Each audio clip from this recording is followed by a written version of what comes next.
Comfortable position में बैठ जाएं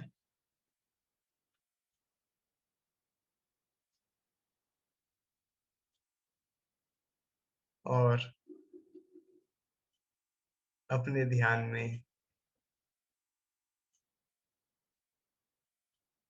सीता माता को लेके आए, जो आरिका बनी बैठी हैं और तपस्या कर रही हैं। श्वेत साड़ी, पींछी कमंडल, पृथ्वीमती माता जी के मार्गदर्शन में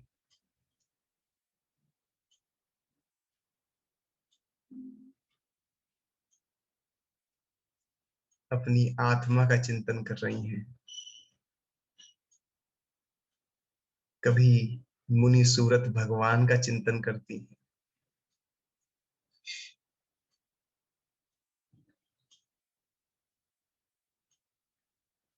कभी अन्य तीर्थंकरों का चिंतन करती हैं।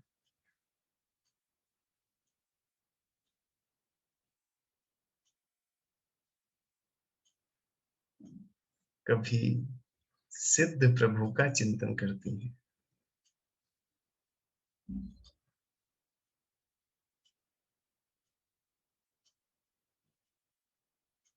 आचार्यों का चिंतन करती हैं।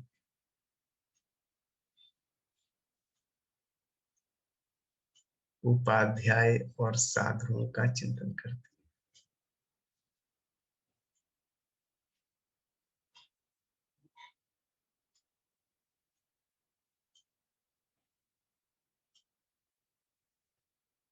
कर्मों की विभिन्न अवस्थाओं का चिंतन करती हैं।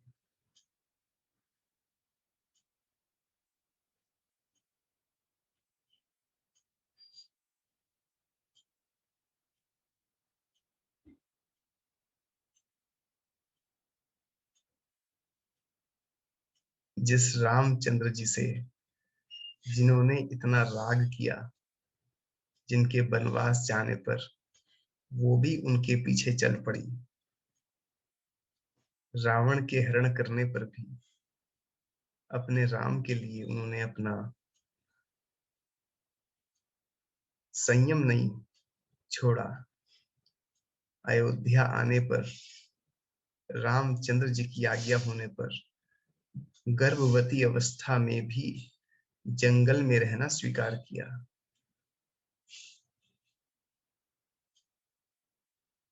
और अग्नि परीक्षा के लिए कहे जाने पर अग्नि परीक्षा भी देना स्वीकार किया।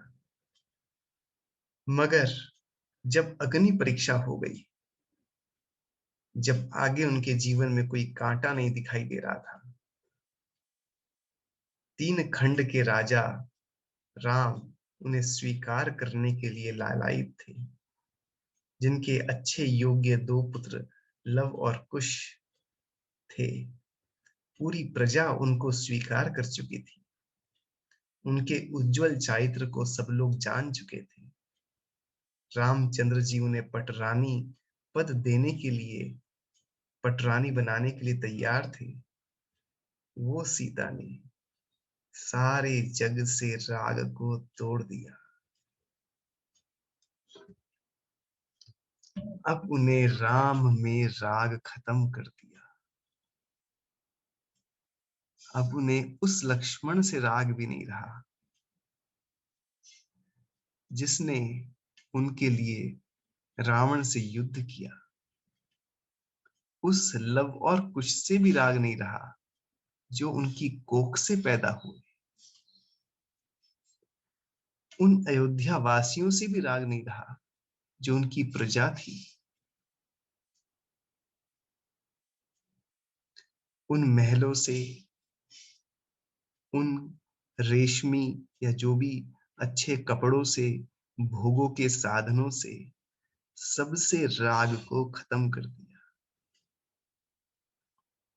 इस दुनिया में किसी भी व्यक्ति से और वस्तु के प्रति उनकी सारी रुचि समाप्त हो गई।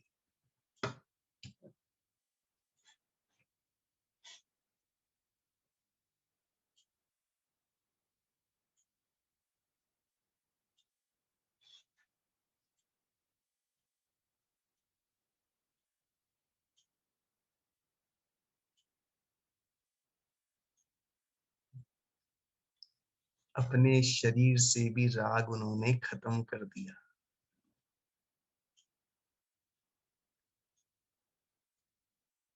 अब वो अपने को स्त्री नहीं देखती, अपने को सीता नहीं देखती, अपने को राजपुत्री नहीं देखती, अपने को राम की पत्नी नहीं देखती, अपने को सुंदर नहीं देखती। तो वो अपने को मात्र आत्मा समझती हैं।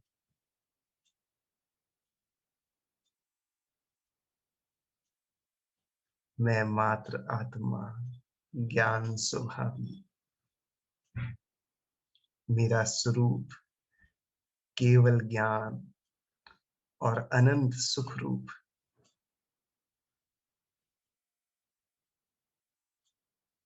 उन्होंने अपने जीवन से सारी हिंसाओं को खत्म कर दिया।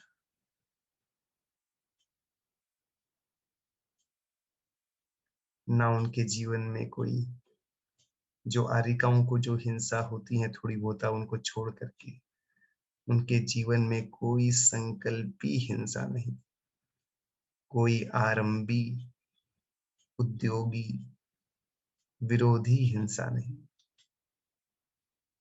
किसी जीव के प्रति उनके मन में घात करने का भाव नहीं आता।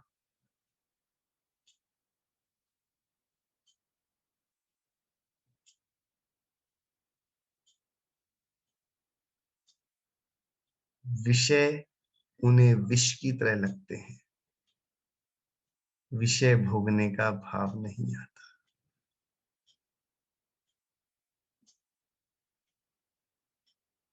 वो सिद्ध अवस्था का ध्यान करते।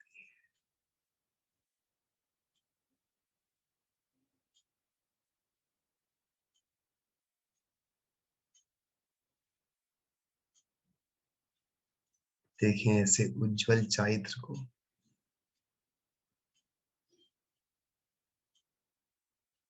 धन्य भाग समझें कि ऐसी माता का के गुणों का चिंतन करने का हमें सौभाग्य प्राप्त हो रहा है।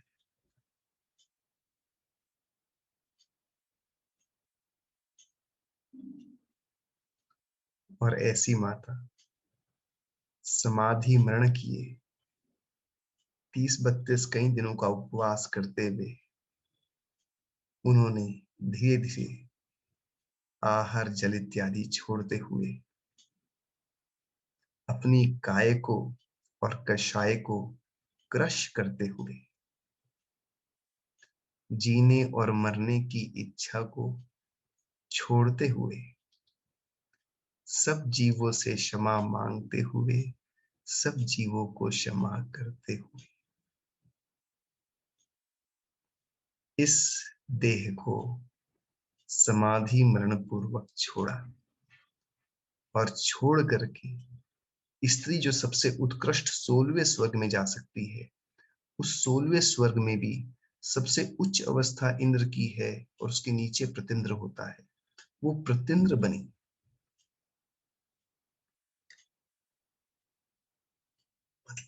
मतलब 16वें स्वर्ग में भी इंद्र के नीचे प्रत्यंद्र। इतनी उच्च अवस्था उन्होंने अपनी साधना से प्राप्त की। और जब रामचंद्र जी का समोषण हुआ तो वहां पर जाकर के उनसे उन्होंने देशना को प्राप्त किया, उद्बोधन को प्राप्त उनका उद्बोधन प्राप्त किया, संबोधन प्राप्त किया। और फिर जिस रावण ने उनका जो शत्रु था, उस रावण को और लक्ष्मण को समझाने के लिए नरक तक गई, उनको आत्मबोध दिया, उनको उपदेश दिया। अब रावण के प्रति उनके मन में कोई द्वेष नहीं रहा, द्वेष खत्म हो गया, उनको उपदेश दिया। और अगले भव में इनके आपस में कई भवों तक कुछ कुछ संबंध होंगे। और फिर अंत में जाकर के वही रावण जो उनका शत्रु था, जिसको इसने उपदेश दिया, वही रावण इनका गुरु बन जाएगा, वो तीर्थंकर बन जाएगा और ये उनकी गणधर बन जाएंगी। तो विचार करें, इस दुनिया में कौन दुश्मन और कौन गुरु। दुश्मन भी गुरु बन जाता है और कहीं पर गुरु भी दुश्मन बन जाता है। इसलिए संसार से विरक्त हो गई और विरक्त होकर के गणधर अवस्था प्राप्त करेंगी। गणधर, नग्न, दिगंबर, मुनि अवस्था पुरुष पर्याय में, और उस भव में 63 रिद्धियां उनके पास में होंगी। आत्म विशुद्धि होगी और उसी भव में शुक्ल ध्यान धारण करेंगी। शुक्ल ध्यान धारण करके अपने सारे घाती कर्मों को सदा के लिए नाश कर देंगी। जो घाती कर्मों ने अनादि काल से उनको नहीं छोड़ा, उन घाती कर्मों को वो अब हमेशा के लिए घात कर देंगी और केवल ज्ञान प्रकट करेंगी। जैसे सूर्य पूरे दुनिया को प्रकाशित करता है, ऐसे उनके ज्ञान में पूरा विश्व प्रकाशित होगा।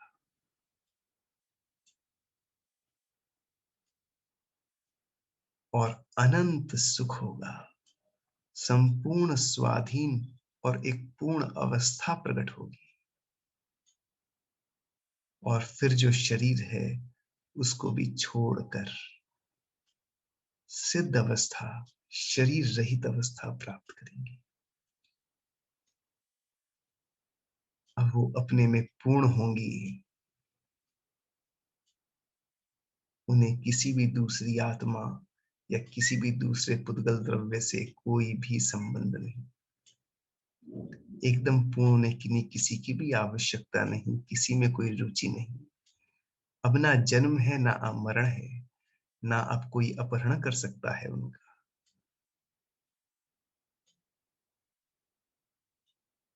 ध्यान करें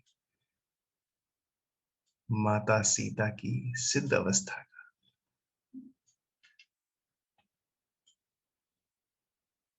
गहरी सांस लें और छोड़ें।